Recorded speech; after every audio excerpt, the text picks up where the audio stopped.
मर्यादा के धनी भगवान श्री राम, आपने मुझे कहा कि गुरुदेव भगवान श्री राम के लिए आपके दो शब्द कहो। मैं क्या कहूंगा आप लोगों के लिए मेरे दो शब्द। मेरी ये जीवा भगवान श्री राम का वर्णन भला कैसे कर पाएगी। जिस देश में मैं रहता हूँ, जिस देश में मैंने जन्म लिया, जिस देश में मेरी श्वास चलती है, जिस देश का अनाज मैं खाता हूँ, और जहां पर मुझे दफन हो जाना है, जल करके नष्ट हो जाना है, वहां के भगवान श्री राम का वर्णन करने के लिए आप मुझे कहते हो।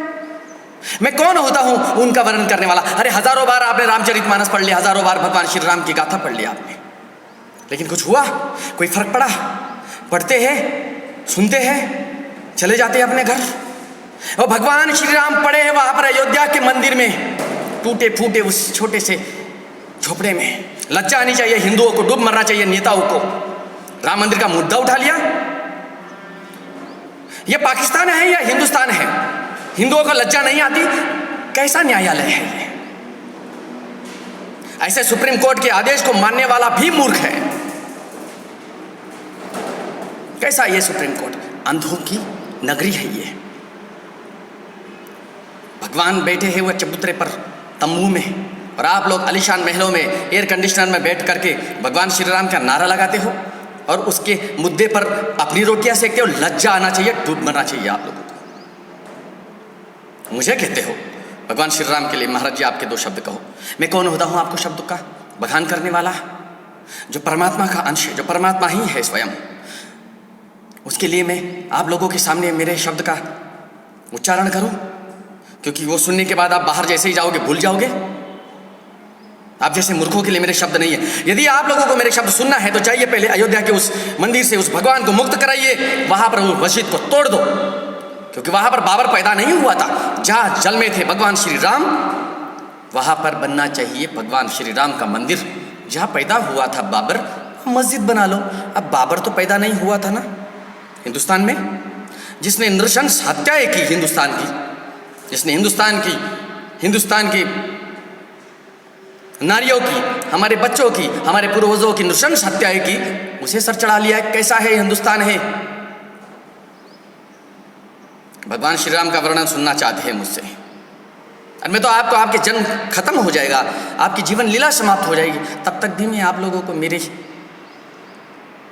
द्वारा भगवान श्री राम का वर्णन सुनाता रहूँगा। समाप्त हो जाएगी आपकी जीवन लीला, लेकिन मेरा द्वारा बखान किया हुआ भगवान श्री राम का चरित्र समाप्त नहीं होगा।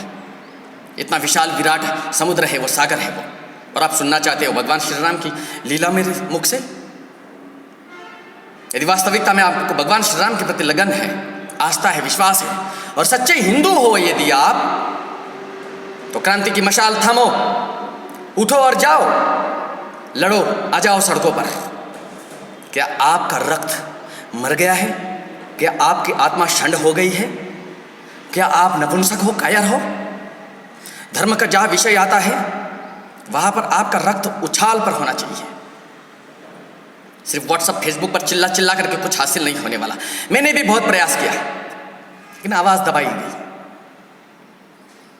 यदि आप 1000 लोग मेरा समर्थन करते हो, मैं नहीं कहूंगा कि आप मेरे साथ आ जाओ, अकेला ही शेर काफी होता है।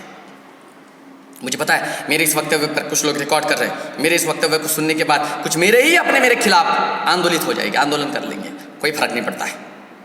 जिसमें साहस है, जिसमें दम है, मुझे प्रत्यक्ष आकर के मिले। पीछे तो एक शेर होता है ना, यदि आपको उसको बंदी बनाना है, मारना है, तो 200-500 कुत्तों की फौज छोड़ दो उसके पीछे। परेशान होगा वो, लेकिन फिर भी सिंह ही होता है। मैं ये नहीं कहूँगा कि मैं सिंह हूँ, क्योंकि सिंह तो जानवर ही है आखिर, और मैं मनुष्य हूँ।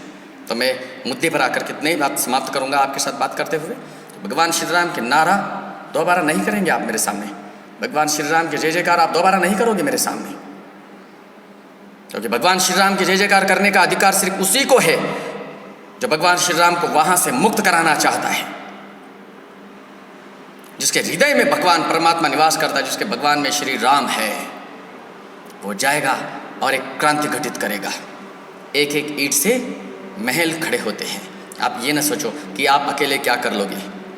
उठो, संग्राम की तैयारियां करो, लड़ो, डरो मत किसी से।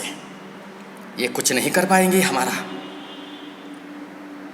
हिंदू साधुओं के साथ प्रताड़ना करने वाले इस सरकार को, वर्तमान सरकार की बात नहीं कर रहा हूँ मैं, वर्तमान सरकार भी षंढी जैसी दिखाई दे रही है, कुछ नहीं करती है।